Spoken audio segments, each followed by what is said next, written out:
Welcome back, Alpha Hunters. The markets are rolling today. Not really doing a whole lot, actually.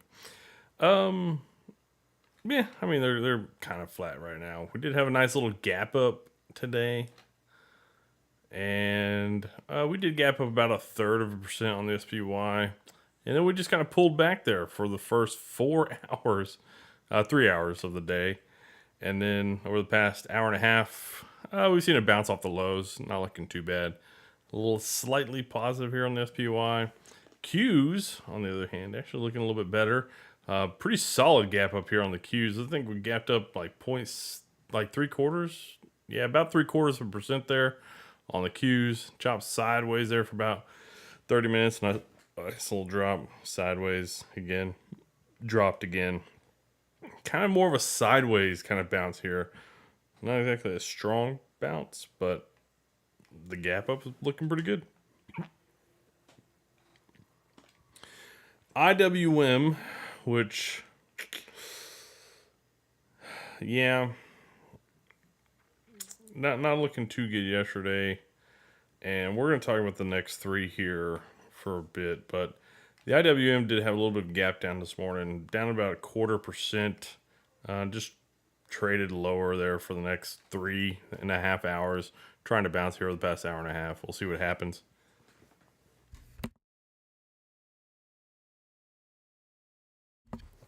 Excuse me, had a cough and I want to do it on the mic. Okay, so the DIA though had a nice little gap down here as well. Gap down about 0.2%, traded lower, sideways, bouncing here over the past hour and a half. Okay, so a lot of these have the bounce over the past hour and a half. RSP, nice gap down here on the RSP. Gap down about 0.2% as well. Traded lower there for about the first hour, and then the middle part of the morning going into midday, not as bad, and it definitely has the bounce here over the past hour and a half as well. So the thing that's kind of concerning is out of these five, and it's the rotation, right? It's the rotation. The RSP is not really doing a lot. I mean, outside of yesterday's gap up, I mean, we haven't really been seeing some good things. I mean, there really hasn't been good things. It's just kind of been mellow things. Same kind of deal here for the DIA. Though we got two lower wicks here over the past 3 days, 3 trading days. So we'll see what happens. But eventually, like if you throw a lower wick the size of one we had back on Tuesday, like you should bounce out of here. But the fact that we're already coming back down, I mean, we might break this down later on the DIA. I wouldn't be surprised. The IWM also with that huge gap up yesterday. But other than that, I mean, it sold down pretty hard yesterday, and it's selling down again today. I mean, it's just kind of nuts. And then the Qs is just like fairy tale land, and it is super weird. I saw some statistics yesterday. I wish I had them ready to go. I'd show you, but basically, like the Qs and like the concentration in the top end of the S&P 500, like the big tech guys, the Qs. It's also the tech, the stocks that lead the Qs in many ways. This is the largest concentration we've ever had at the top end. It is absolutely insane how concentrated we are, and just into the very small few high end stocks. And you gotta ride it, but you don't have to be naive about it. Like, you gotta realize eventually, all time or highest ever or lowest ever, those things come to an end. And when they come to an end, they are usually very, I'm not going to say painful, because it's not always painful, but those opportunities are done. They're just done, right? And if you've been riding the train, it's fine. Just keep riding the train. Just talking about here on the Qs. But just have like certain spots where it's like, okay, I'm down to have stop losses. Obviously, under this wick down here, makes a lot of sense. If you want to look at ratios, look at Q for SPY and you want to say, okay, Q versus SPY ratio, obviously down here. Another interesting one would be RSP versus SPY. And I mean, just look at how the equal weighted is comparing to the market cap weighted. I mean, the RSP is just getting absolutely trounced. Especially since the beginning of May, just absolutely falling off there. And I mean, you look back in history. I mean, outside of whatever flash crash or whatever happened there, crazy low levels. I didn't realize the RSP went back that far, but there you go. So,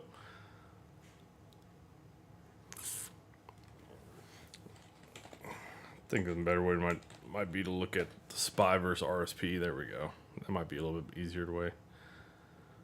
So yeah, we're just kind of, I don't know, kind of breaching in getting into like some extreme levels of concentration in the marketplace. So, do you not write it? No, you write it. I'm just saying, just be aware. Like when it ends, it's gonna be like decades of unwinding, or a decade, maybe half a decade, decade and a half, something like that, of unwinding capital and allocation.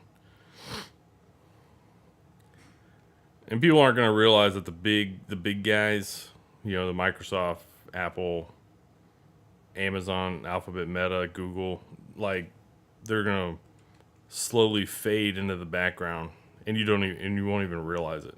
It's like AT&T, Exxon. Those guys that used to be the big dogs, still around, still relevant, but they've just kind of faded into the background.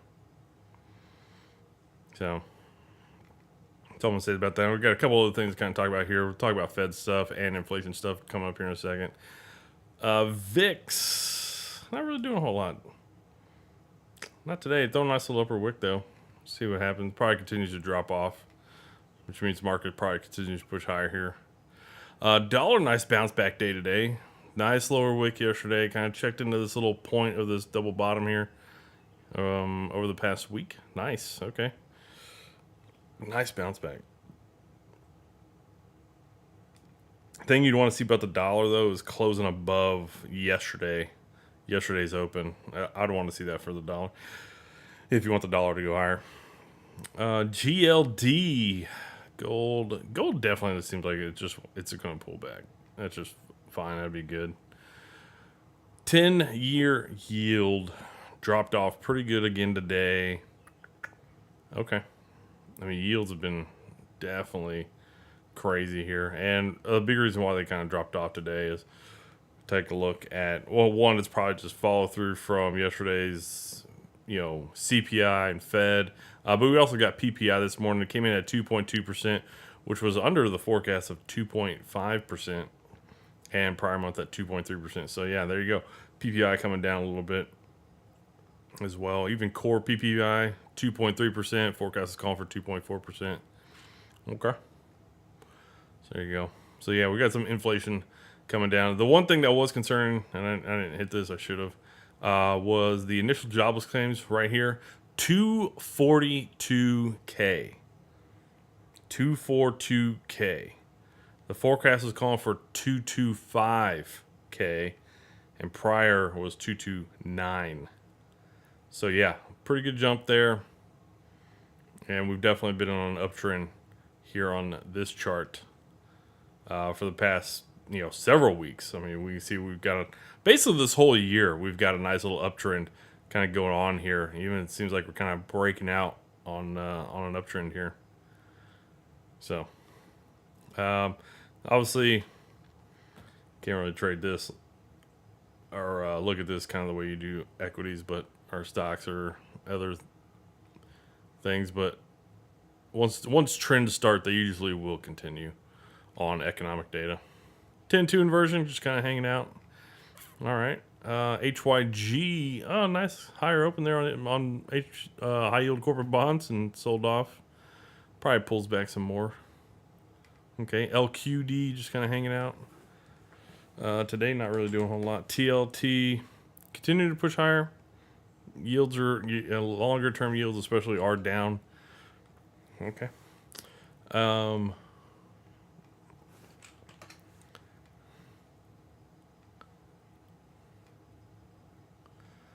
and sector rotation for the day, we got real estate and tech actually both doing pretty well. Yields have dropped over the past 2 days, so it makes sense that real estate's doing pretty well. And obviously, tech getting some pretty good follow through.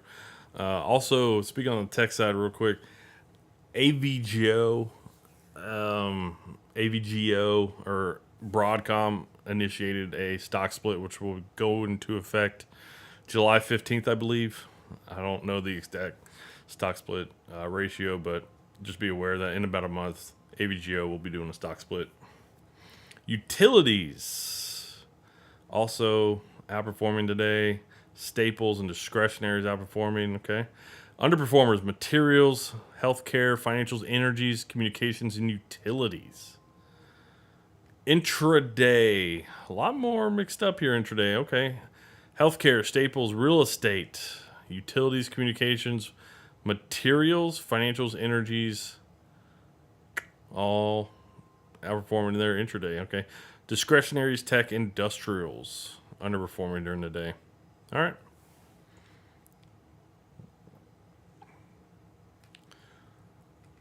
So let me know if there's anything guys want to take a look at. The other thing, yeah, I'd say the other thing that kind of came out of yesterday's Fed talk, which, just kind of wrap up what the Fed even said yesterday, was basically they see the possibility of just one rate cut by the end of the year. Now, when we came into the year, when we came into 2024, it was going to be 3 rate cuts. That was the plan, 3 rate cuts. And now it's down to even the Fed saying they're just going to have 1 rate cut. So there you go.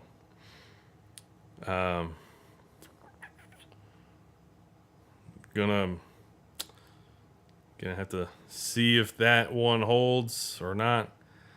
But I don't really see anything kind of crazy.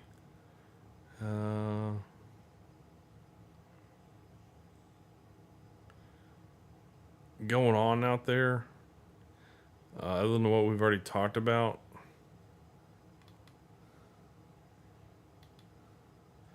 So let me know if there's anything you guys want to take a look at. Now we can just take a look at some stocks around. So AVGO did have earnings, and that's when they also announced stock split coming. So there you go. Earnings did pretty good. They did increase revenue 3.6%. There you go. To me, this is still not growing. This is not growing like NVIDIA. Like NVIDIA, huge growth. And Broadcom has been one that's seen some huge upsides on equity on its equity side. Let me go back to there we go. So it's looking at NVIDIA, AVGO. Yeah, I mean, AVGO, it's not up as much as NVIDIA. Nothing really, there's not too many stocks that are. But AVGO getting a pretty good surge on over the past, year and a half or so, 2 years.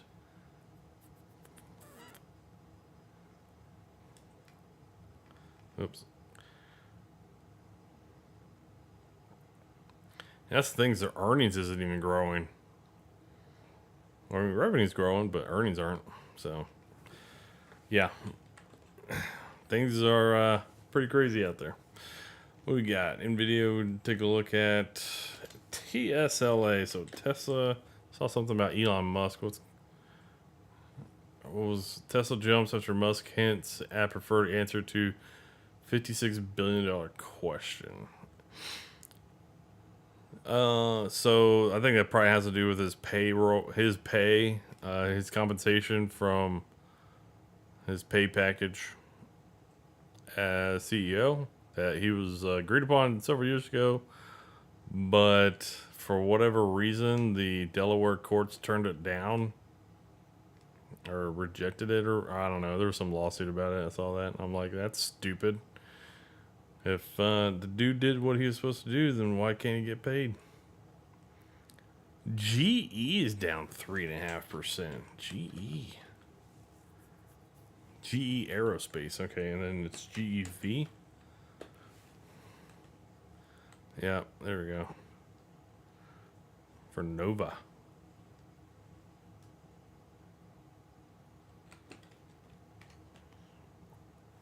So GE Aerospace is down. All right. Uber's down 3%. Amazon's down 1.5%.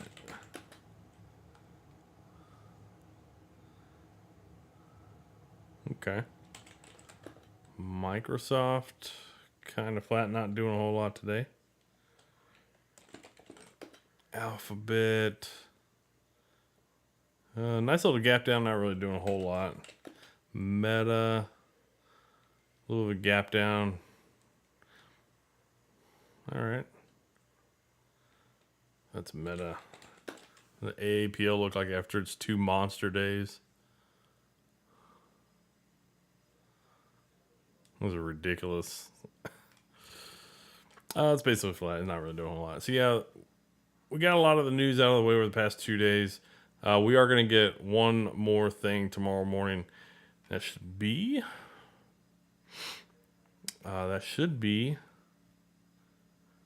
Never mind. Oh, we got it this morning. That's right. We got it this morning. PPI. That's what I was thinking of. Never mind. Yeah, we get sentiment survey and stuff like that. That doesn't mean anything. Get some Fed talk. Yeah, other than that, we're going to give it a whole lot tomorrow.